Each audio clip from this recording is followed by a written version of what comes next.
यापुढे मला स्पर्श सुद्धा करायचा नाही. अगं स्नेहा, अशी वादळ आयुष्यात येतात ग. ती उठतात आणि शांत पण राहतात ग. आणि त्याच्यातच माणसाने जगावं लागतं. मला अशामध्ये जगता येणार नाही. मला आत्मसन्मानाने जगायचं. हे जे काही नखरे दाखवायचे होते ना, ते स्वतःच्या घरी, माझ्या घरी नाही. हे माझं घर आहे, माझ्या बापाचं.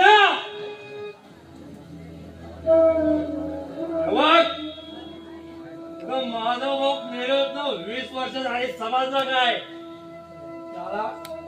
मला कुणी असं अपमानाने बोललेलं ना, अजिबात खपलेलं नाही. समजलं? त्याच्या अशीच कानपटा फुटलेली आहेत. आणि आता जर तू परत वावगा बोलीस ना, तर माझ्यासारखा वाईट माणूस कोण नाही. समजलं काय? तर तुला कुणा जायचं तिकडे जा.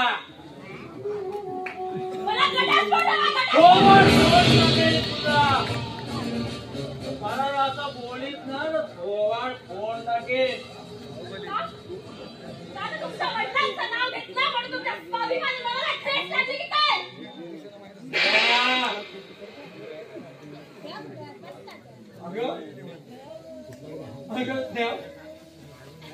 अगं वाट खूप दूर जाते ग स्नेहा.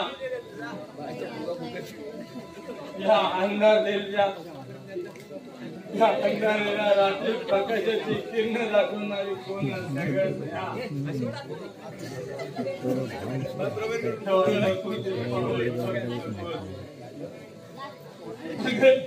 अगं खूप मोठं आहे ग स्नेहा.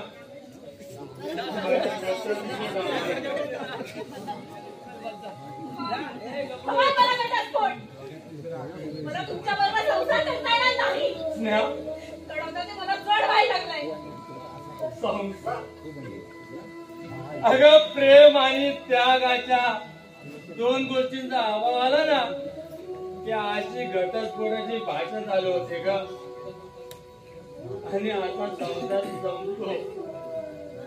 बस झालं, पुरे झालं. मला यापुढे कोणाचं ऐकायचं नाहीये.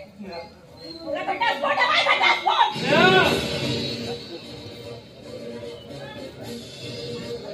तुमच्या बरोबर संसार करता येणार नाही. आता ते कपडा सुद्धा नाहीये. अगं काय चाललंय ग? कशासाठी आणि कुणासाठी?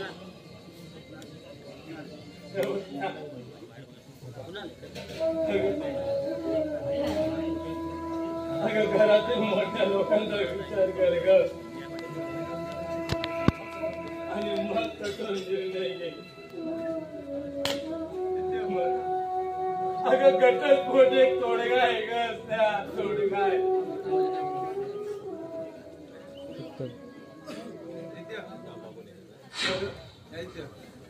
अगं प्रत्येक घरातील सुख दुःखानं वाद होत असतात ग. पण असे कठोर निर्णय घेऊन दूर होत नसतात.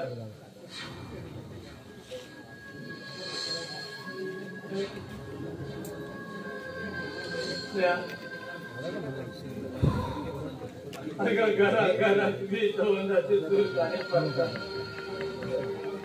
कधी असे भांडण्याच्या स्वरूपात, तर कधी आजच्या गुदमटत असतात ग.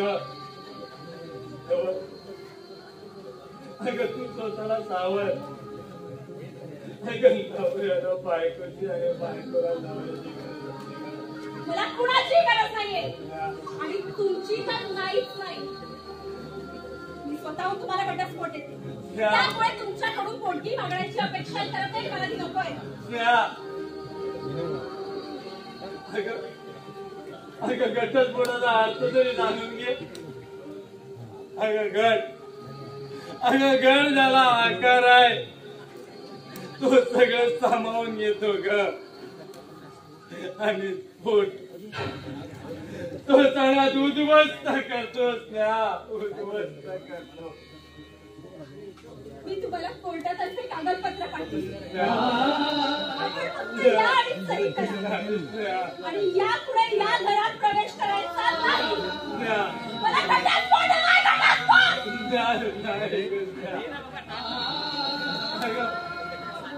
अगं मला सोडून जाऊ नको काय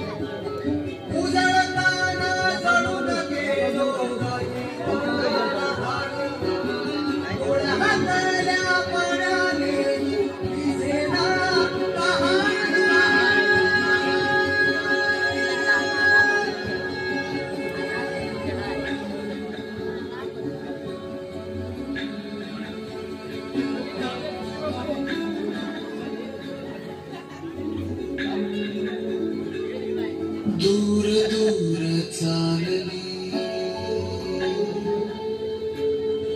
आज माझी सावली दूर दूर चालली आज माझी सावली कशी साजली उरी